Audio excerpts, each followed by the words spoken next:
বাংলাদেশে মাইনরিটির কি অবস্থা এর মধ্যে আমরা সব দেখতেই পারছি। স্পেশালি হিন্দুদের সব মারা হচ্ছে, মন্দির ভাঙ্গা হচ্ছে, হিন্দু গোডাউনে আগুন লাগানো হচ্ছে, দিন দুপুরে লুটপাট হচ্ছে, মা বোনদের সাথে ডেথ থ্রেট দেওয়া হচ্ছে, রেপ করছে। বাংলাদেশের কি বিশ্রী সিনারিও সেটা আমরা নিউজ চ্যানেল খুললে দেখতেই পারছি। Bhagwan Jagannath, Balbhadra and Devi Subhadra on the floor of a burnt temple. Bangladeshi temples জ্বালানো হচ্ছে, হিন্দুর গোডাউনে দিন দুপুরে চুরি করা হচ্ছে, বাড়িতে আগুন লাগানো হচ্ছে, রেপের থ্রেট দেওয়া হচ্ছে। না জানি হচ্ছেও কি না সেটা নিউজে আসেনি। রাহুল আনন্দ যে গ্লোবালি বাংলাদেশকে আগে নিয়ে গেছে ইন সিঙ্গিং, উনার বাড়ি জ্বালিয়ে দেওয়া হয়েছে বিকজ হি ইজ হিন্দু।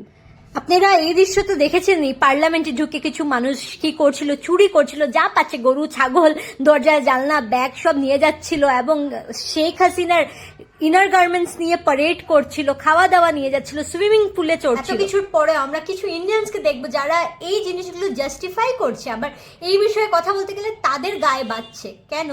আবার কেউ কেউ তো বলছে যে বাংলাদেশে মাইনরিটি সেফ আছে এবং সেফ ছিল আগেও, এটা শুধু পলিটিক্যাল স্টান্টস। তাহলে আমি একটা কথা জিজ্ঞেস করি, যখন দেশ স্বাধীন হয়েছে, বাংলাদেশ হয়েছিল, তখন হিন্দুর সংখ্যা ছিল এখানে 25%, বাট আজকে এই স্বাধীন বাংলাদেশে হিন্দু কমে 7.5% হয়ে গেছে। কিন্তু এখানে কেউ এমন হয়নি যে নিজের ইচ্ছায় হিন্দুরা দেশ ছেড়ে চলে এসেছে। আজকে যে এই রেটটা কমেছে, পুরো ফোর্সড ওদের দেশ ছাড়ানো হয়েছে, ওদের উপরে কোনো না কোনো অত্যাচার করে দুদিন পর পর ওদের মারতে পিটতে দেখা যায়। এটা ওইখানে মাইনরিটির অবস্থা আমরা নিউজে দেখতেই পারছি।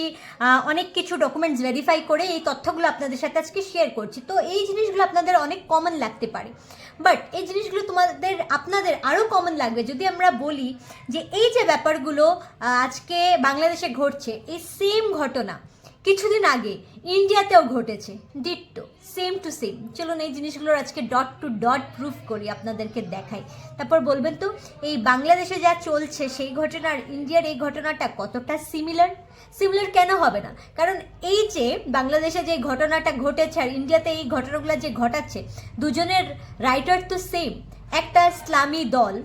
ইন্ডিয়াতেও এখন অ্যাক্টিভ এই দলটা, গভর্নমেন্টের বিরুদ্ধে ডিক্টরশিপের ন্যারেটিভ চালানো, এটা শুনেছিলেন না? ইন্ডিয়াতে প্রায় শোনা যায় আমাদের মোদি গভর্নমেন্ট ডিকটেটর, সিট থেকে সত্তার থেকে যেন গভর্নমেন্টকে সরিয়ে দেওয়া হয়। শেখ হাসিনার ক্ষেত্রেও কিন্তু সেম শোনা গেছে এই নারাটা, রাইট? আমাদের মণিপুর ভায়োলেন্স হোক, আমাদের খালিস্তান ইস্যু হোক, আমাদের অপোজিশন পার্টিকে ফান্ডিং করা হোক, এই সব সিনারিও যদি মিলাই আর বাংলাদেশের ঘটনার যদি মিলাই, দেখবেন পুরা স্টোরি হুবহু সেম।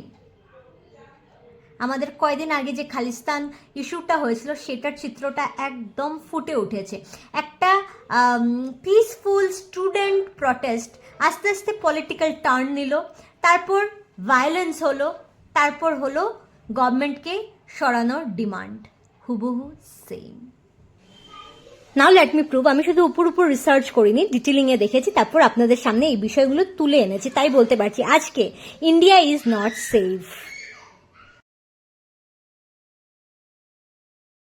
যেই স্টুডেন্ট প্রোটেস্ট বা রিজার্ভেশন সরানোর জন্য শেখ হাসিনাকে রিজাইন করতে হয়েছে নিজের পদ, সেই রিজার্ভেশন সরানো নিজে হাসিনাও চাইতেন যে এই রিজার্ভেশনটা সরে যাক, এবং 2018-এ উনি এটা করেছিলেনও, রিজার্ভেশনটা সরিয়ে দিয়েছিলেন। তারপর কিছু ফ্রিডম ফাইটারের ফ্যামিলি হাইকোর্টে অ্যাপিল করলো, এরপরে লাস্ট মান্থ জাস্ট আবার হাইকোর্ট থেকে এই ডিসিশনটা আসলো যে এই যে রিজার্ভেশন সিস্টেম আছে সেইটা যারা ফ্রিডম ফাইটারের ফ্যামিলিরা আছে, ফ্যামিলি যেমন ডটার, পোরপতি সবাই পাবে। সো এটা হাইকোর্টের ডিসিশন ছিল। শেখ হাসিনা কিন্তু এই ডিসিশনের এগেনস্ট ছিল, তাই অলরেডি 2018-এ উনি এই রিজার্ভেশন সিস্টেমটাকে সরিয়ে দিয়েছিলেন। নাও যখন হাইকোর্টের এই অর্ডারটা আসলো, তখন কি হলো যে উনি একটা প্রেস কনফারেন্স রাখলেন এবং যখন স্টুডেন্টসরা মাং করছিলেন যে রিজার্ভেশনটা সরাও, শেখ হাসিনা নিজের স্টেটমেন্টে মানুষকে বোঝানোর জন্য বললেন যে হাইকোর্টের ডিসিশনকে আমাদের রেসপেক্ট করা দরকার, আর ফ্রিডম ফাইটারের ফ্যামিলি যদি এই রিজার্ভেশনটা এনজয় না করতে পারে তাহলে কে রাজাকার করবে? রাজাকার, নাও হোয়াট ইজ রাজাকার? বাংলাদেশে এটা একটা খুবই নোংরা জঘন্য একটা টার্ম, লাইক দেশদ্রোহী।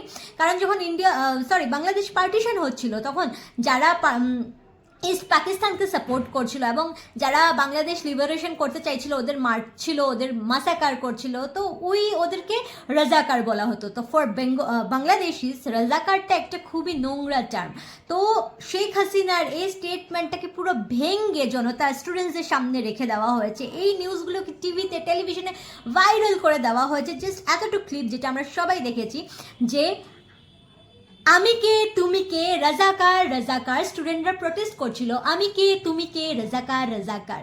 বাট শেখ হাসিনার এই স্টেটমেন্টটা দেয়নি যে সব বাংলাদেশি রাজাকার। এটা শেখ হাসিনার একটা স্টেটমেন্টকে স্টুডেন্ট প্রোটেস্ট যারা করছিল ভেঙ্গে আমাদের সামনে এনে এই ঝগড়াটাকে ভড়কিয়ে দিয়েছে, যেটার ফল আমরা এখন দেখতে পাচ্ছি। বাংলাদেশের এই অবস্থা দেখে হাইকোর্ট কিন্তু নিজের ভার্ডিক্ট চেঞ্জও করে দিয়েছে, আর এই রিজার্ভেশন সিস্টেমটাকে সরিয়ে মাত্র 2% নিয়ে এসেছে। তারপর আপনাদের কি মনে হয়? স্টুডেন্টদের তো খুশি হয়ে যাওয়ার কথা ছিল, কারণ স্টুডেন্টরা তো জাস্ট রিজার্ভেশন সরানোর জন্যই প্রোটেস্ট করছিল না। তাহলে কেন এই যে একটা শান্ত প্রোটেস্ট যেটা রিজার্ভেশন সরানোর জন্য হচ্ছিল, দ্যাট ইজ গুড, এটা সাডেনলি একটা পলিটিক্যাল টার্ন নিয়ে নিল আর হ্যাশট্যাগ চলতে লাগলো step down Hasina. Thousands of protesters storming and looting the Prime Minister's residence. We have decided to form an interim government. Bangladesh is burning. Jamaat e Islami, a terrorist wing, terrorist USA declared করে দিয়েছে। ওদের একটা ছাত্র শিবিরও আছে, নাম কি টেরোরিস্ট উইং ইসলামিক ছাত্র শিবির। আর সবচেয়ে ভয়ের কথা কি বলতো, এই ছাত্র শিবির কিন্তু ইন্ডিয়াতেও নিজের পা দিয়ে দিয়েছে।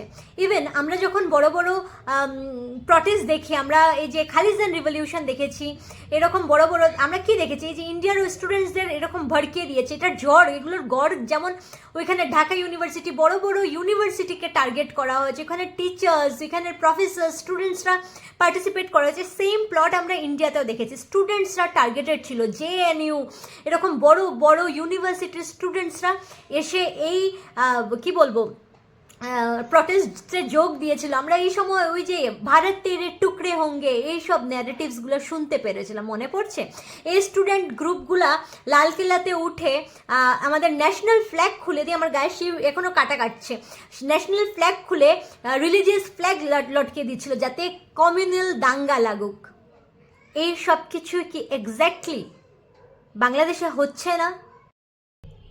কারণ আমি আবারও রিপিট করছি, এই দুইটা গল্পেরই রাইটার এক, জামায়াত এ ইসলামী, ইসলামিক ছাত্র শিবির।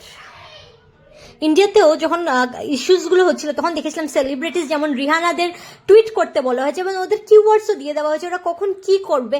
সেম যখন শেখ হাসিনার টাইমে ওইখানে প্রথমে স্টুডেন্টরা প্রোটেস্ট করছিল, যখন ওরা ভায়োলেন্স করেছে ওইটার আনসারে যখন শেখ হাসিনা গভর্নমেন্ট ভায়োলেন্সে নেমেছে তখন সেইটা কতজন মারা গেছে এগুলো টিভিতে নিউজে দিয়ে দাঙ্গাটাকে ভড়কিয়ে দেওয়া হয়েছে যাতে মানুষের মনে হাসিনা গভর্নমেন্টের উপরে ঘৃণা ওঠে। সেম এটা ইন্ডিয়াতেও করানো হয়েছে। তো যেটা রিজার্ভেশনের মাং ছিল এটা তো হাইকোর্ট ক্যান্সেল করে দিয়েছে। তাহলে এই ছাত্ররা যারা পিসফুলি কথা বলতে চাইছিল ওরা তো জাস্ট কোটা সিস্টেম সরাতে চাইছিল, তো যখন শেখ হাসিনা গভর্নমেন্ট ওদের কথা বলার জন্য ডাকলো তখন তারা গেল না। ইনফ্যাক্ট তারা টেক ডাউন হাসিনা এই ন্যারেটিভ দেওয়া শুরু করলো এবং বললো যে আজকে আমরা স্টুডেন্টসরা লাঠি উঠাচ্ছি, কালকে আমরা বন্দুক উঠাবো। এই নাহিদ ইসলামকে ফেস বানিয়ে রাখা হয়েছে, শান্তির প্রতীক বলা হয়েছে, সেই নাহিদ ইসলাম রক্তের কথা বলছে, বন্দুক উঠানোর কথা বলছে। আর সেম হয়েছে আমাদের ইন্ডিয়ায়, নাহিদ ইসলামকে যেমন একটা ফেস বানানো হয়েছে যে নাকি শান্তির দূত, তাকে যখন শেখ হাসিনা বললো যে আমরা একটা পিস টক করি তখন সে তো গেলই না, উল্টা কি ন্যারেটিভ দিল, আজকে আমরা স্টুডেন্টসরা লাঠি উঠাচ্ছি, কালকে আমরা বন্দুক উঠাবো।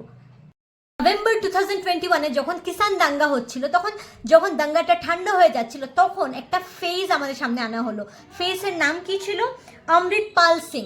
এই ফেজ শান্তির ফেজ হয়ে এসছে, বাট যখন উনি এসেছিলেন গভর্নমেন্ট বলছিল যে আমরা পিসফুল টক করি, তখন এই যে অমৃতপাল সিংকে দেখলাম আরো দাঙ্গাটা উচকিয়ে দিল। আর এরপরে কি হলো আমরা দেখেছি, মারপিট, প্রোটেস্ট, লালকিল্লাতে ঝান্ডা সরিয়ে দিয়ে কমিউনিটি ঝান্ডা লাগানো, কমিউনিয়াল ফাইটস।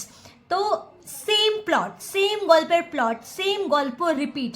কারণ আমিও আবার রিপিট করছি, গল্পর রাইটার যে সেম।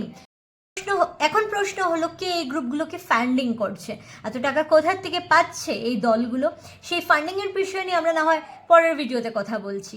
ততক্ষণ বলবো ইন্ডিয়া মোটেই সেফ না। এই কমিউনাল আগুনের মধ্যে আপনারা পড়বেন না, সতর্ক থাকবেন, দেখবেন যেন আমরা আমাদের দেশকে সেফ রাখতে পারি। এইসব দাঙ্গাতে নিজে না ভরকে নিজের দেশকে স্ট্রং রাখার দায়িত্ব কিন্তু আমাদের নিজেদের, আমাদের সবাইকে মিলে আমাদের ইন্ডিয়াকে সেফ রাখতে হবে। এবং এই যে প্রটেস্ট দুদিন পরে পরে শুনি না গভর্নমেন্টের এগেনস্টে অ্যান্টি ন্যাশনাল প্রটেস্টগুলো, গভর্নমেন্ট সরাও, হ্যান করো, সেগুলা যে একটা চাল, সেটা আমাদের এত সময় বুঝে নিতে হবে।